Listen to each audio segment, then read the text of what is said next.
বিএনপির নামে চাঁদাবাজি করছে অনুপ্রবেশকারীরা, অভিযোগ নেতাদের। প্রশ্ন, ছাত্র জনতার হত্যাকারীদের ভারত পালাতে দিচ্ছে কারা? চাল, ডিম, মুরগি সহ নিত্যপণ্যের দাম চড়ছে, পর্যাপ্ত সরবরাহ থাকলেও ইলিশ নাগালের বাইরে।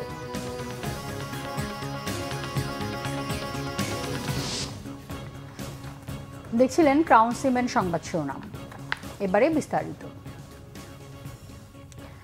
অনুপ্রবেশকারীরা বিএনপির নামে চাঁদাবাজি করছে, অভিযোগ বিএনপি নেতাদের। তারা বলেন, শেখ হাসিনার লজ্জা নেই, তাই সীমান্তের কাছে আসার কথা প্রচার করছে। বৈষম্য বিরোধী ছাত্র আন্দোলনে নিহতের স্বজনদের মাঝে আর্থিক সহায়তা দিয়েছে জিয়া প্রজন্ম দল।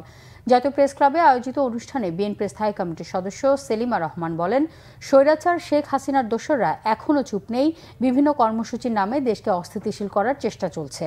ছাত্র জনতার হত্যাকারীদের সীমান্ত দিয়ে ভারতে প্রবেশের ব্যবস্থা করছে। তাদের নাম প্রকাশের অনুরোধ জানান দলের স্থায়ী কমিটির সদস্য সেলিমা রহমান। অনুষ্ঠানে বিএনপির সিনিয়র নেতা আব্দুস সালাম বলেন, জাতীয় ঐক্য নষ্ট করা যাবে না। কে কোন দল সেই মতপার্থক্য তৈরি না করার আহ্বানও জানান তিনি। এদিকে জাতীয় প্রেস ক্লাবের সামনে আরেক অনুষ্ঠানে বিএনপি চেয়ারপারসনের উপদেষ্টা জয়নুল আবেদিন ফারুক ছাত্র হত্যায় জড়িত ডিবি পুলিশের কর্মকর্তাদের গ্রেফতার না করায় ক্ষোভ জানান। উত্তাপ কমছে না চালের বাজারে। বন্যায় ত্রাণ সরবরাহের সময় কেজিতে 3 থেকে 4 টাকা বেড়েছিল 28 জাতের চাল। বন্যা পরিস্থিতির উন্নতি হলেও কমেনি দাম। এদিকে ভারত থেকে আমদানির পরও কমছে না ডিমের দর। সপ্তাহের ব্যবধানে বেড়েছে মুরগির দামও। সবজির দাম তুলনামূলক কম থাকলেও আগের বাড়তি দামে বিক্রি হচ্ছে অন্যান্য নিত্যপণ্য। রিপোর্ট শুভ মাহফুজের। কয়েক সপ্তাহ থেকে বাড়তি চালের দাম।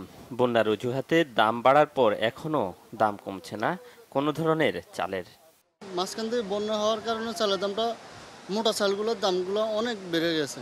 যে 28 আগে বিক্রি করছে 52-54, সেটা এখনো বর্তমান 58 থেকে 60 টাকা বিক্রি করা লাগে। চালের মতোই অস্থিরতা ডিমের দামেও। সপ্তাহের ব্যবধানে 10 টাকা বেড়ে প্রতি ডজন ডিম বিক্রি হচ্ছে 155 টাকা। মুরগির দামও বেড়েছে কেজিতে 10 থেকে 15 টাকা। গত সপ্তাহে ছিল 150 টাকা, এই সপ্তাহে ছিল 155 টাকা ডজন লাল ডিমের, আর সাদা ডিম 150 টাকা ডজন। ব্রয়লার 175 টাকা, গত সপ্তাহে ছিল 160 টাকা, এই সপ্তাহে 15 টাকা বাড়ছে। সোনালী মুরগি গত সপ্তাহে ছিল 230-40, এই সপ্তাহে 250 টাকা। মাছের বাজারেও স্বস্তি নেই। ইলিশের পর্যাপ্ত সরবরাহ থাকলেও মধ্যবিত্ত ও নিম্ন আয়ের মানুষের নাগালের বাইরে। তবে সবজির দাম কিছুটা নিম্নমুখী। ইলিশ দাম, মাছের দাম কমার কথা শুনতেছি, কমছে কিন্তু শোনার মধ্যেই থাকি, কিন্তু কিনতে এত দাম দেখতেছি, দাম কমে নাই। ওই বাজারে 1400 টাকা করে, ওনারা রাখতেছে 1900 টাকা। পেঁপে আছে 30 থেকে 35 টাকা কেজি। পটল, ভেন্ডি, করলা এগুলো হলো 50 থেকে 60 টাকা কেজি। দেশের পরিবর্তিত পরিস্থিতিতে নিত্যপণ্যের দাম এখনো আশানুরূপ না কমায় হতাশ সাধারণ মানুষ। 6000 টাকার বাজার এক বস্তা চাল, আর এগুলা এই যে অবস্থা, এবার চলে আমাদেরই যদি অবস্থা হয়, আমাদের যারা নিম্ন শ্রেণী আছে, আমাদের থেকে কম টাকা ইনকাম করে, তো তাদের কি অবস্থা হবে? যারা মিডল ক্লাসের তাদেরও হিমশিম খাইতে হয় আর কি। যারা উপর লেভেলের তাদের তো আর সমস্যা নাই। দেশ স্বাধীন হয়েছে, তারপর সবকিছু বলে দাম কমবে, আর দাম দিয়ে আরো বাড়ছে। ওই বেরি তো নিয়ে গেছে গা, দেশটাকে লুড়ি পুড়ে তার কামলারা লুড়ি নিয়ে গেছে গা। ওই সিন্ডিকেট থেকে আমাদের বাড়িতে হবে এবং ভাঙতে হবে। নিত্যপণ্যের দাম সবার নাগালের মধ্যে আনতে সরকারের বিশেষ নজরদারি দাবি মানুষের। শুভ মাহফুজ, বাংলা ভিশন, ঢাকা। পবিত্র ঈদে মিলাদুন্নবী উপলক্ষে যশোরে জুলুস করেছে আঞ্জুমানে রহমানিয়া আহমদিয়া সুন্নিয়া ট্রাস্ট ঢাকা। সকালে মোহাম্মদপুর কাদিরিয়া তৈয়বিয়া আলিয়া মাদ্রাসা থেকে শোভাযাত্রাটি বের করা হয়।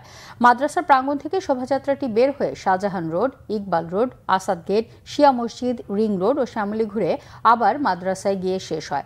রং বেরঙের প্রাকার নিয়ে সুন্নিয়া ট্রাস্টের সদস্যরা জুলুসে অংশ নেন। শোভাযাত্রার নেতৃত্ব দেন আওলাদে রাসুল সৈয়দ মোহাম্মদ সাবির শাহ। বিশেষ মেহমান হিসেবে উপস্থিত ছিলেন শাহজাদা সৈয়দ মোহাম্মদ কাসিম শাহ।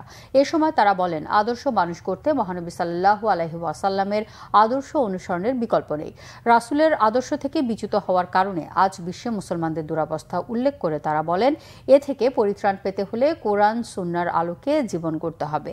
শোভাযাত্রা শেষে মাদ্রাসা প্রাঙ্গণে মাহফিল শেষে বাংলাদেশ সহ মুসলিম উম্মার শান্তি ও সমৃদ্ধি কামনায় দোয়া করা হয়।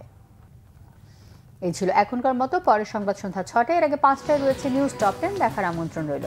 এছাড়া বাংলা ভিশন সংবাদ ও সংবাদ সংশ্লিষ্ট অনুষ্ঠান দেখতে ভিজিট করুন www.bbnews24.com ও facebook.com/banglavisionnews এবং সাবস্ক্রাইব করুন youtube.com/banglavisionnews। ধন্যবাদ।